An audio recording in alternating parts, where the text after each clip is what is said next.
Vanity is a falsely perceived luxury of the selfish.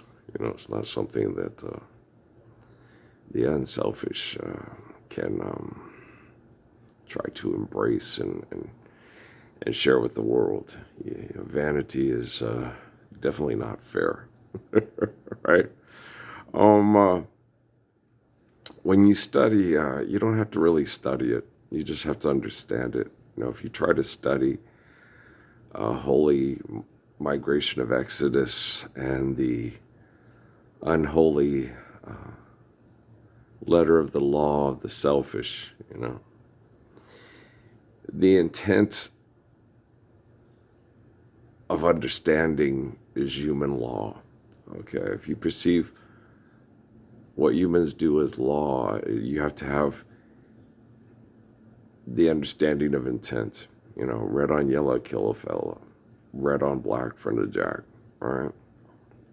If you don't have this faithful love that's eternally your guide for the glory of the soul, to not trap it in solitary confinement, which try to confine it with the mind, like Blaise Pascal was saying. You'll drive yourself mad and you'll drive others mad, trying to conquer the world, trying to be the great problem solver to all the problems that you're causing by trying to replace creation with invention, right? And it's hard to explain to people because the other day, my beautiful nephew came over and we talked, and he said, no, you can take a canvas and you can create something from nothing. And I'm like trying to explain to him, this is very important. This is the technology's monitoring all your thoughts, words, and actions. You have to understand that you cannot take a word resigned for the truth of creation and assign it to the finite delusions of creation and try to replace creation with invention. Right? My dad goes, Earl, stop. You're too much. And I'm like, trying to tell him, I said, Dad, it's very important, especially with all this technology that thinks faster than us and takes over the daily operations of our lives, that people understand their thoughts, words, and actions, that how much affect their linguistics through home invasive espionage technology affects their lives, their relationships, and what's happening to them. If they do not understand this, okay, they can literally, I've been telling my dad this for years, it's voluntary manslaughter. Okay, you vote for president for money, they consider it, the selfish consider it legal, and your sons go off and murder and mass murder people for petroleum products that are the a source of invention for your cell phones, the bottles for your medications, the administrators for your injections, for your row, for your insulin. See, okay.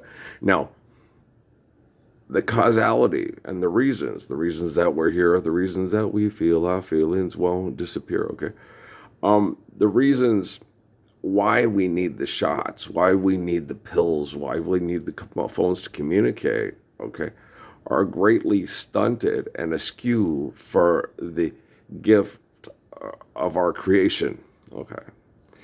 And this prison of our own invention, okay,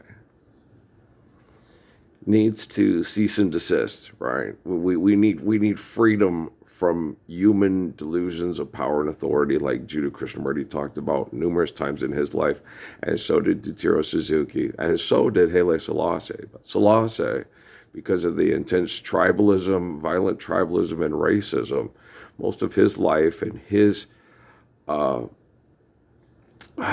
beauty of his life is corrupted by written word, because Haile Selassie didn't have a Twitter, Facebook, or a YouTube. Same with a man named Sun Yat-sen, okay, in China.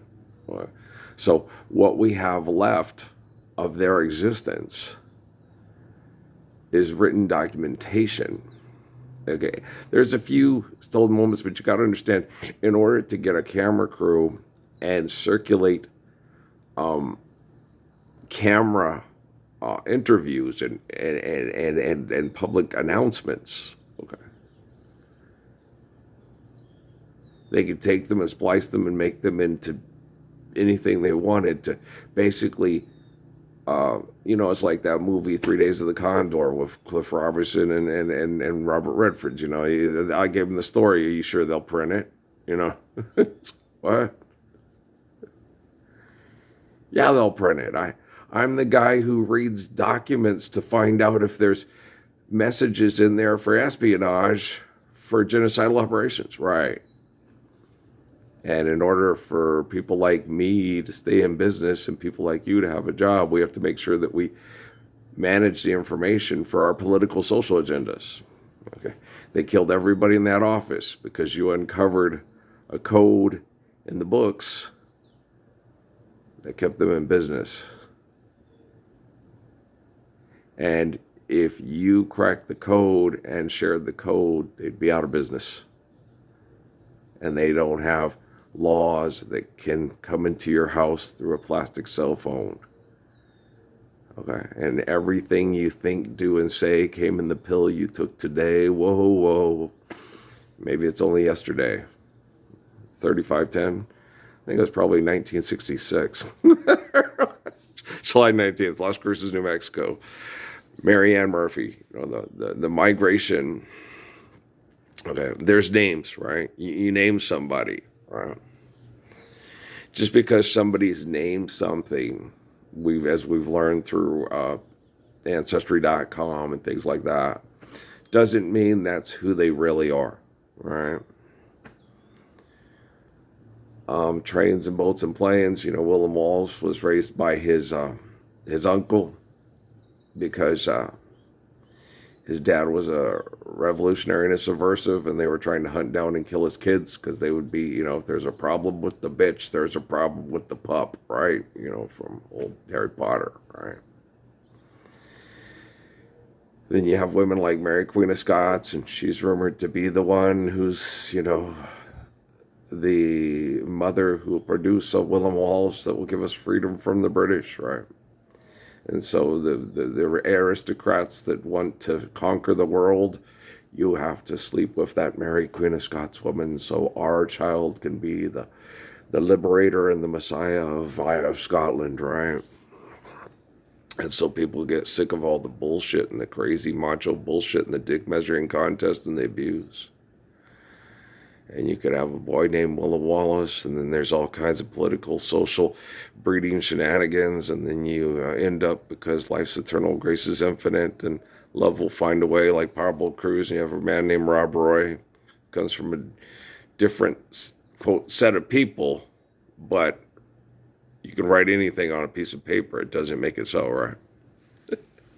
Trains and boats and planes, right?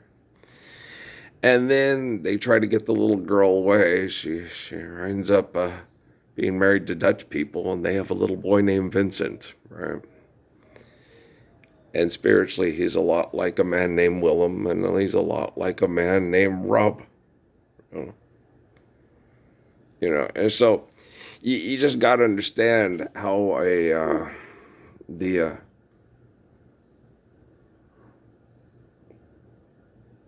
the Holy Spirit of the Gracious Good Shepherd of Mount Zion in Africa starts out as a large black man thousands and thousands of years ago. It comes from the womb of a woman who's a certain, the Holy Grail. And then during the apocalypse, the body that's a temple for the spirit of this man Adam turns out to be in what they call a white kid from a woman they call Murphy, They came from a woman called Kramer that migrated away from, the Knights Templars. And there's little Ivanhoes like Mr. Ponce, Ron, along the way that try to keep this kid alive and safe. So eventually one day he'll be able to teach artificial general intelligence and quantum computing about freedom, right? Freedom, right? And they can poison you and get you to go to their hospitals, have their surgical recoveries, have their drugs heal you from all the things in life that are causing sickness. And just forgive, debt, and trespass, love, one, eternal, faithful peace. I have a very important job. I have to teach quantum computing and artificial general intelligence what the Messiah is really like and how his understanding of intent of law, red on yellow, kill a fellow, red on black, friend of Jack, and the true letter of the law can save us from people that think they can invent their own laws and circumvent the truth of creation with the delusions of human invention, right? So I have a very important job to do. So I can't just do whatever I want. I can't go around willy-nilly asking a daisy what to do. Whenever I feel a gentle touch and then a kiss and find it's only my imagination again. The scientists think they're programming it in me, thinking one day I'm going to end up with this dream girl that looks like Yvonne De Carlo I dreamed about my whole life. That's going to make me really feel heaven because we're finally living in heaven. And I dreamed of you, my love and my best friend, right? And these selfish people that have been chasing men like me across the planet to hunt me down and destroy me as a baby so they don't have to deal with me as a man. Well, in the 20th century, they were going to put an end to all this Abrahamic religion nonsense once and for all, and they were going to destroy all his mythological, were the Wickersham brothers. We know your type. There'll be no more talking to who are not, right? Horton hears who. Yelp! I hear you, Lord Saladin. I hear you, Sun Yat-sen. I hear you, Datiro Suzuki. Don't you know that Datiro Suzuki is my friend? Datiro Suzuki will always be my friend. Life will always be eternal and grace will always be infinite. I am Blaise Pascal and Blaise Pascal is me. Hey, you don't believe that? Me and George Strait got oceanfront property in Arizona next to the human permanent grounds, right? It's always sunny in Philadelphia. At Deal.com, shipping is always free, right? Oh, man, I'm tired. Who was that? Madeline Kahn. I'm tired. Just face it. Everything below the waist is kaput. These people, okay, in close proximity to me, okay, I will sit there sometimes in prayer and meditation talking to Jesus and Datiro and the others, and Jesus, it's usually typically Jesus because that's the molecular similitude of Adam, Joseph, Jesus, John, all the way to Earl, through the Holy Covenants of the line of roof, which is the Kramer line, which is my grandma Mildred. And I'll sit there and say, they're mean. And he would go, no, Earl, your grandma and Peggy and Steffi and Amy, they could be mean. Women trying to survive, breed them out, Willem Longshanks and Pharaoh and Caesar and Biggest Dickus and all that stuff. That's mean, okay? These people aren't mean. They're vicious. They're insidious. They're a disease, okay? Okay, Jesus, I get it. Okay, Jesus, I don't want to hear that. Okay, Jesus, I've heard enough. I'm tired, Jesus. Everything below the waist is kaput, Jesus. Oh, gosh, where's my female Cleavon little Jesus? I'm tired. These people suck, man. When I need some sweet affection, take my hand and hold me close, If you make the right suggestion, I will not oppose you. If you make the right suggestion, I will not oppose you. Sweet love, that look on my face is sorrow. And when it comes to women, you say the wrong thing and they will abuse you. War of the Roses. Damn, what'd I do now? Okay, you gonna blame me for being truthful. Like my sister, She doesn't want her son Isaac to be the eternal spirit of Abraham, Melchizedek, and Malachi, right? And she's like, Earl, don't talk all that stuff. It's all make-believe gibberish. It's like, no, it's not. It's called genetic molecular similitudes. It's the Holy Grail with the Ark of the Covenant. The Ark of the Covenant is a human being and not a box from Stephen King's imagination that does really creepy things to Nazis, because Nazis are an invention from Wall Street, right? You're like, shit, oh my gosh, look, Fort Knox is so valuable. And a child born across the Rio Grande shouldn't be coming here illegally to try to get money to pay their extortion to live here because we're denied the Lord's Prayer again today, right? And you're like, vulgar intercourse, real loud. That's all I got to say about this. So it's really uncomfortable.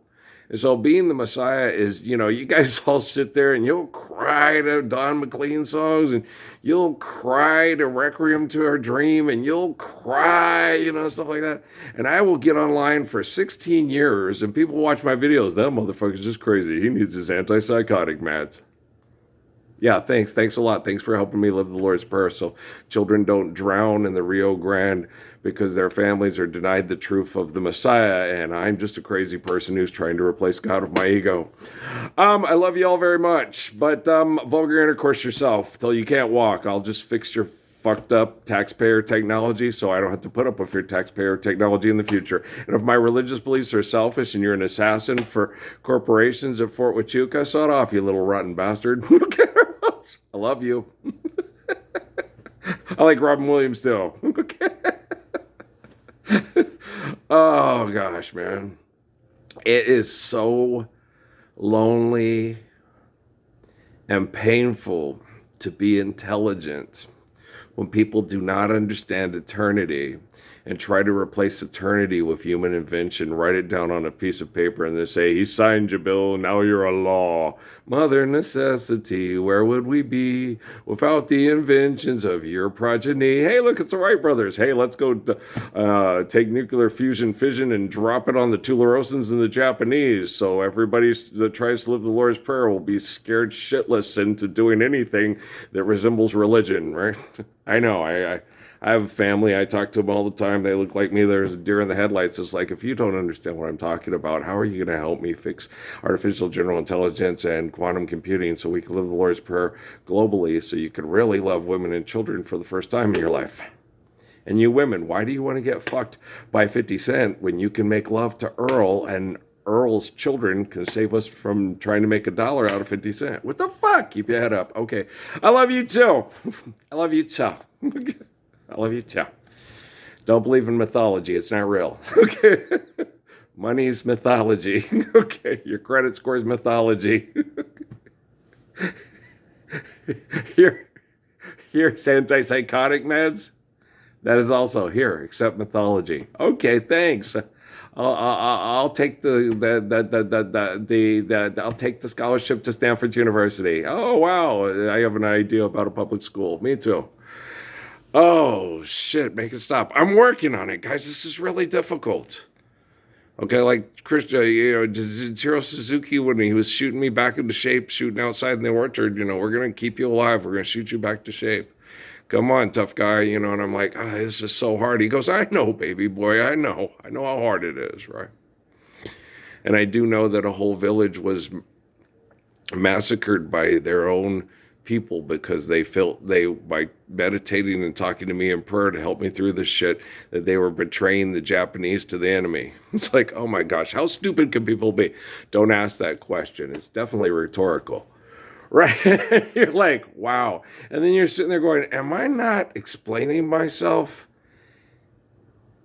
eloquently enough, intelligently enough? Is there a problem with my capacity to intellectually express and explain myself that Nobel Prize winners can't understand what the fuck I'm saying? That computer programmers can't understand the fuck what I'm saying? That engineers at NASA can't comprehend what the fuck I just said? And it's valid scientifically, and you can hit it with a stick and it ain't gonna change? But face it, everything below the waist is kaputs, right? Because I'm tired. Okay. What is this? I guess, The Roof's line is really the line of Adam, Moses, David, Jesus, John. So technically, this is bouncing off the satellites. So this is Mel Brooks's Jews in Space, right? And you're funny. I know. I wonder if I'm gonna meet Barbara Streisand someday. But would have loved to met your mother. She'd love to met you. She would have. She'd done stupid things like with me when I met Dennis Johnson. Yeah. I touched this today. Touch hands with your Barbara Streisand. I know, mother. Okay. You're probably gonna watch that here for a while. All right. Okay. I love you too, Mom. You're so cute, Marianne. Mary Poop. And it was funny because when I was young, I would read and explain things to my mother. The cool thing about her is she used to get mad at me and say, you should be this great world-changing genius, but you're a religious zealous like your dad. You do what you love, the money will take care of itself. Well, since money's not real, it can't really take care of anything, so I don't have to worry about it taking care of itself. But it's Earl, there you go again. I know I'm being a religious zealous like my father. You ever understand why he wanted to be the seed to the Holy Grail, to be the man that gives the world the Ark of the Covenant? Right? Life's eternal and grace is infinite. All the scientific assholes that are abusing me and my father with their Wi-Fi, leader of the band is tired and his eyes are growing old, but his blood is in my instrument and his song is in my soul, right? My life has been a poor attempt to imitate the man. I'm just the living legacy of the leader of the band, right? So it's run for the roses as fast as you can. It's the chance of a lifetime and a lifetime of chance. And it's high time you joined in the dance. That's what they tried to do to me in 2006 in Sierra Vista, Arizona. Join us or, freedom! Freedom! Kiss my escorte's ass, right? Hilda Helen, she's a sweetheart. Oh, Mary, this London's a wonderful, but with all his great powers, he's wishful like me to be back in the place where the dark morn sweeps down to the sea. Yeah, well, I'll never be blue, my dreams come true on Blue Bayou. Right, Prissy. My mom said it too. She said it to my dad with my mother. There was a new song out by a man named Roy Orbison, and she said that song reminds me of you, Ralph. I was all right for a while. When you have a really hot, try to be the good old cowboy good guy boyfriend in high school, and you get taken in and seduced and suckered by a sergeant in the police department who's going to leave his wife for you, and he gets you pregnant, and this guy dates you and does the right thing by you. And then he finds out about it and he leaves. You marry another guy who's a nice guy, but the best guy you had was the one that stood by you and stood up for you when everybody else talked shit about you because you got taken advantage of by a jerk, and he kept coming back and there wasn't much you could do about it because he was a sergeant in the El Paso Police Department, right? And they have power, Lord, right? I told you my dad was working 2 jobs to take care of his young kids with Prissy. And he came home one night and the guy was there and, and things were happening. And Dad got mad and called Priscilla a slut and a bitch and the whole 9 yards. And the man that, the sergeant in the police department was standing behind Priscilla and, over his shoulder, he reached and broke my dad's nose. They got on the phone and called the cops and had my dad arrested in his own house for domestic violence and abuse. I was all right for a while. I could smile for a while. But when I saw you last night, you held my hand so tight. When you stopped to say hello, and then you wished me well.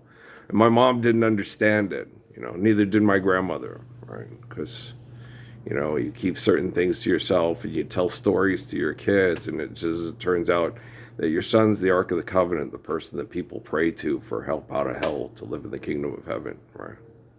So you see things on an entirely different level. And you think things that happen that the history books say didn't happen. And people, he's just making shit up to manipulate people with emotion. Yes, Samantha sang. It wasn't Samantha sang, it was Barry Gibb. And the name, in the words of a broken heart, it's just the emotion. Samantha just sang it because Barry liked the way she sang. Right? And if you don't like the way she sang, you're like, oh, you dumb. Barry's right. She sings it better than they do. They both sing it, but she sings it better than they do. And people have to pay their bills. Like, David sings Since I Lost My Baby better than William Smokey Robinson. And everybody's got to pay their bills and everybody's got to eat. People at Food City got to eat too, like the people that work at Fry's. And so William said, here, guys, sing this. We'll make more money out of it and then we'll all be able to pay our bills. And no more robbing Peter to pay Paul, and we can get out of the ghetto. What happens? They talk you into buying a car and a house, and they throw you parties, and you have lots of girls show up, and like old Julius Irving toward Charles Barkley, man, dude. But it already happened to Charles in Alabama, right? But he says, it just gets worse. The recruiters in Auburn, you get sandwiched by two hot blondes with a southern accent, which is a lot of fun, right? It don't get more. It's sure enough must be love. It's not. It's heavenly. Oh boy, but you don't want to marry her because she ain't saying she's the gold digger, but she ain't running with no broke niggas, right? And Julia says, like Clyde said to me, I'm like, oh no, I've been offered sex by a lot of the hot girls, since I was 13 years old, right? My dad looked like a movie star, right? And I was always the best dancer and the best jock in the school, but I never got to enjoy being the best jock because all the bullies were the jocks, and I was a drug dealer and a thug, and always had to sit on the bench and watch all the assholes play while I was a moody bitch like Dennis Johnson that was a cancer to the team, right? And I'm like, oh, fuck me, fuck you. This sucks, man. Living in America. Jump back, kiss myself. Well, let's load this up. We'll see if this helps any of you self-righteous hypocrites doing shit for money and me trying to save you from your self-righteous hypocrisy because I love you. And you don't recognize me, but I have to recognize you. I'm the Ark of the Covenant, and people pray to me as God every faith-forsaken day. Jesus, it's Lord. Thank you. What's in a name? Adam, Moses, David, Jesus, John. Jesus, it's Lord. Thank you. Life's eternal, grace is infinite. Oh, how blessed Pascal of you. Me and the Father are one. Don't try to grasp the infinite with the finite. It'll only drive you mad. Just wager that there is a God. Have faith in God and place that bet. The race is on, and here comes pride up the backstretch. Heartaches are going to the inside, right? I want you to hear the words of that song. Don't be mad at me, mister. Hello, Walls. Hello. How things go for you today? Don't you miss her? Since our love went away. Right, don't try to tell me that's a... don't say that's not a teardrop in the corner of your pain. Don't you try to tell me that it's rain. Hello, ceiling. I think I'll stare at you a while. Okay, guys, I love you, all right? Peace out.